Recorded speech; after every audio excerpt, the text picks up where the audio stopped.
myself again as a student during when I was back in college. Nung naalala ko sa school, we have the average, right? We have this list of subjects na dapat ay pasa natin. And it will be totaled as a sum, then it will be divided into for how many subject it is, then we'll get the average, right? But in ComSoFil, sa totoong buhay, wala namang ganun. Or sa ComSoFil, wala naman tayong grading system. So why I'm telling this, I believe ComSoFilians, katulad natin na nag-aaral sa ComSoFil, tayo mga OFW na patuloy nating i-enhance yung ating sarili, we are not an average person. I believe that. Why?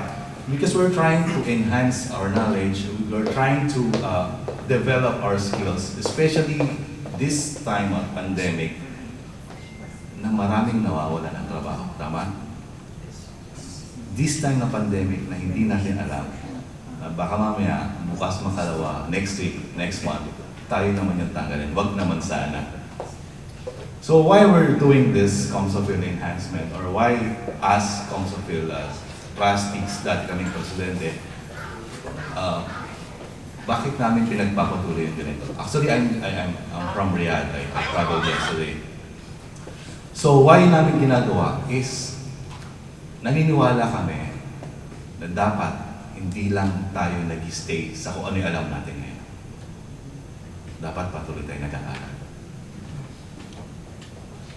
On this event, on this time, in this situation, mapiprevent natin kahit papaano yung mawalan ng trabaho. Kasi alam natin na we have certificate, we have a knowledge na i-present sa boss natin, sa may-ari ng company. Yes, okay, this guy is still have some knowledge na pwede ko pa siyang pakinabangan at hindi ko siya pwedeng tanggalin. Right? So, actually, maraming successful stories ang ComSoFil. Maraming tayong dating estudyante from this position get level up. No? Marami, napakarami, hindi ko na isa-isahin. So, ipagpatuloy lang natin yung ating pag-aaral as OFW. No? Kahit online, pilitin natin na tayo ay magkaroon ng mas maraming knowledge. Let's not have or be an average person only na pangkaraniwan. Let's be a super natural, super OFW. Extraordinary. Extraordinary to be exact. Hindi ko makuha yung word. So, ipagpatuloy lang natin at ako ay masaya. Isa sa mga kasama sa nagsimula. Actually, ako na lang yata yung natitira dito. Way back 2006. Yung grupong ELTA, yung Eastern Law Tennis. Sino yung nag-tennis dito? Sila yung grupong nag-start nito and then I joined 2006.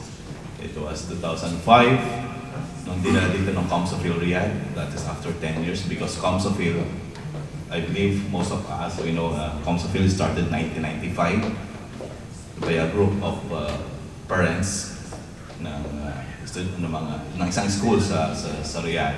And after 10 years, dinala dito sa Khobar. Then, it's good that ilang taon na tayo, boy? 25? Tama ba? 1995? So, dito sa Eastern Region, 15 years na tayo. So, how we are successful now. Even though some people still not know ComSoFil, but I believe doon sa mga naging estudyante natin at we made the name. ComSoFil, we made the name. So again, I will encourage you guys, sana hindi ito yung last time nag-aaral. But I saw some faces na dati na nag-aaral dito sa ComSoFil. No? First semester or second semester last year or some other years. So, congratulations, ipagpatuloy lang natin yung ating pag-aaral at kaalaman. Then later on, I hope by next year, no? And we need more volunteers, tama ba, Res? We need more volunteers. We're all volunteers, ha? Wala kaming sweldo, wala lang kaming magawa sa bahay namin. So, dito kami. Sabi nga namin, yung aming, nung nag-start kami nila, Boy, Guilty John, wala kaming pagkain kasi sa lunch kasi mga bachelor kami. So, punta kami sa Kausapil, libre lunch. Libre kape. So again, congratulations. Let's enhance our knowledge. Patuloy natin gawin. And please, pag free po kayo, join po kayo sa amin as a volunteer. Marami pong salamat.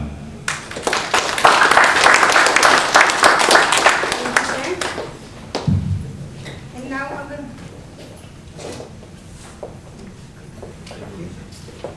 Thank you, Board of Trustees, Mr. Ronald Acosta, for that stimulating and compelling message. Your motivation will continue to inspire every one of us.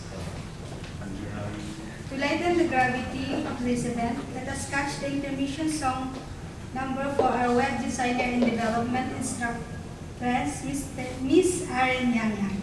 Let's give her a round of applause, please.